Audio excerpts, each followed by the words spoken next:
It was a cold February night in 2004. A young woman crashes a car on a rural road in New Hampshire. A passing driver stops, offers help. She declines.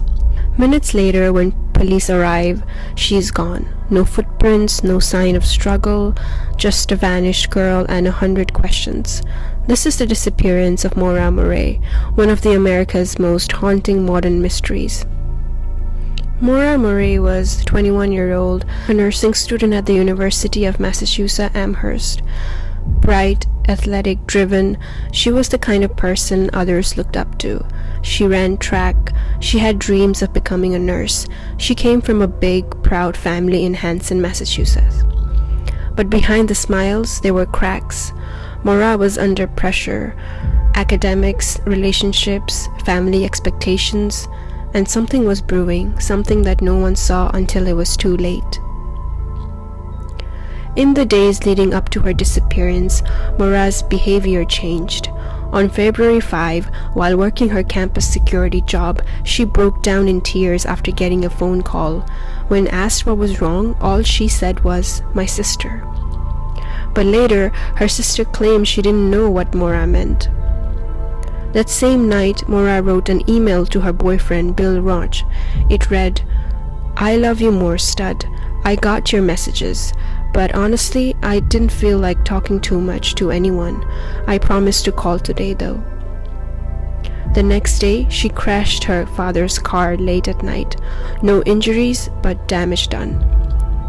Then, on Monday, February 9, Maura packed up her dorm room. She emailed her professors saying there was a death in the family and she'd be gone for a week. But there was no death.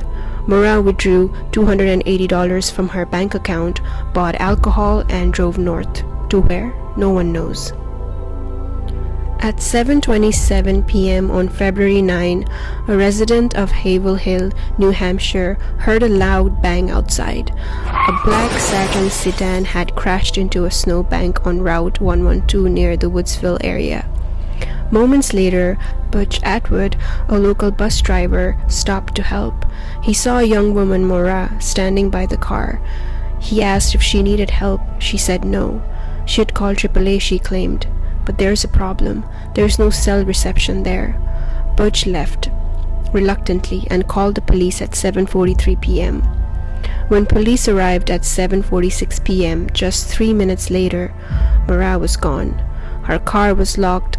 Inside they found the alcohol she'd purchased, a book on mountain climbing, and a rag stuffed into the tailpipe. Her gloves were left behind, her keys, wallet, and phone missing. The first 24 hours were critical and mishandled. Police treated Maura as a runaway, not a missing person. They assumed she'd had a bad week, gone off grid, and would return.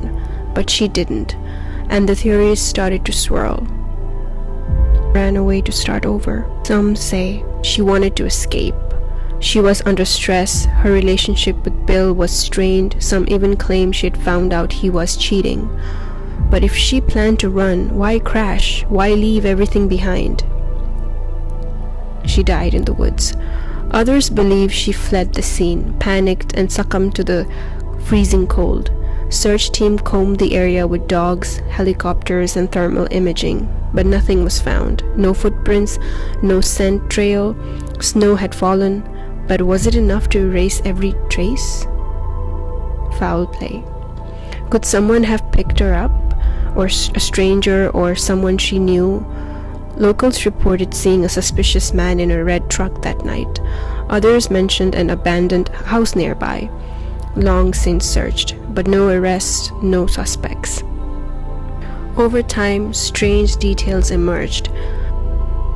Maura's father said he told her once to use a rag to prevent car smoke, a temporary fix for an old car. Was she trying to avoid attention? She made a call to a nursing school in Vermont the day she left. Was she planning to transfer or meet someone? A CCTV photo shows Maura at an ATM, withdrawing cash hours before she vanished. She looks calm, not scared, not in a rush. And then the strangest thing. 3 years later, a contractor found a knife in the house of Maura's boyfriend's family. His mother claimed it belonged to Bill's brother and that it might have been involved. Police never confirmed this lead. Maura's father, Fred Murray, never stopped searching. He believed and still believes that Maura was abducted and that someone somewhere knows the truth.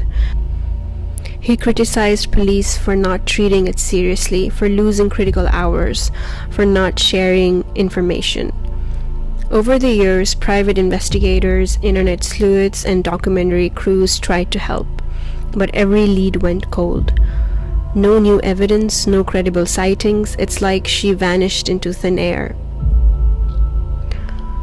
Later, some new angles have surfaced.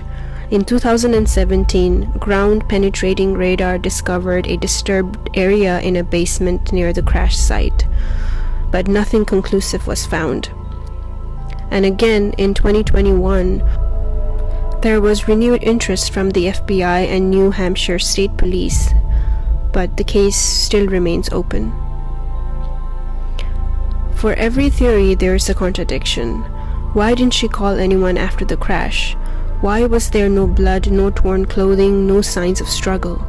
Why take a trip without telling anyone? Was Maura running from something? Or running to something? It's been nearly 2 decades. No footprints, no body, no closures. The disappearance of Maura Murray is not just a mystery, it's a reflection of how quickly someone can vanish and how hard it is to find the truth. We're left with questions. Did she want to disappear, or did someone take her? And in the silence of those snowy woods, only one thing is certain. Maura's story is far from over. If you found this story chilling, subscribe for more true horror, real crimes, and forgotten history. What case should I cover next? Drop your suggestions in the comment below, but remember, sometimes the scariest stories are the ones that actually happened.